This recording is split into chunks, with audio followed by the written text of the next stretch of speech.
আমি 1000 টাকা কেন তোমার 2000 টাকা তুমি নেড়া হয় বলো। চলো ভাই দেখো আপনি বলছি আমরা একটা প্রতিযোগিতা করাচ্ছি, যে ন্যাড়া হতে পারবে তাকে 1000 টাকা পুরস্কার দেওয়া হবে। ভালো জিনিস। হ্যাঁ ভালো জিনিস। এবার কি হচ্ছে ব্যাপারটা, এগুলো তো আর ইয়ং ছেলেরা হবে না, এগুলো তো বয়স্ক লোকেরাই হবে একমাত্র। ব্যাপার হচ্ছে যে বয়স্ক লোকেদের কি আর চুল থাকা আর না থাকার সমান, তো সেই হিসেবে আমরা বয়স্ক লোকেদের কাছে বিশেষ করে যাচ্ছি। তুমি একটা মোটামুটি বয়স্ক লোক, এই যে চুল পেকে গেছে, দেখি চুল পেকে গেছে, ন্যাড়া হবে? নেড়া হলে কি হবে আমার? ন্যাড়া হলে 1000 টাকা পাবে, একদিনের হাজিরি রে বাবু, 5 লাখ টাকা দুদিনের দিলে হাজিরি। আমার মতো ছেলে নেড়া হবে না।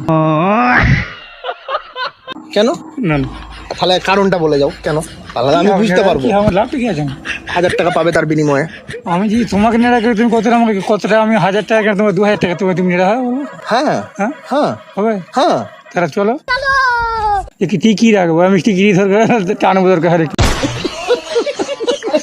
আমি কি বলছি, তাহলে রেটটা নাই তোমাকে বাড়ি দেওয়া হলো, 1500 টাকা করে দেওয়া হলো। বাদ দাও। আচ্ছা তাহলে তুমি না হওয়ার কারণটা একটা বলে যাও, নেড়া হয়ে কি লাভটা আমাকে? একটা কারণটা বলে যাও। কারণ আর কিছু আমার নাই।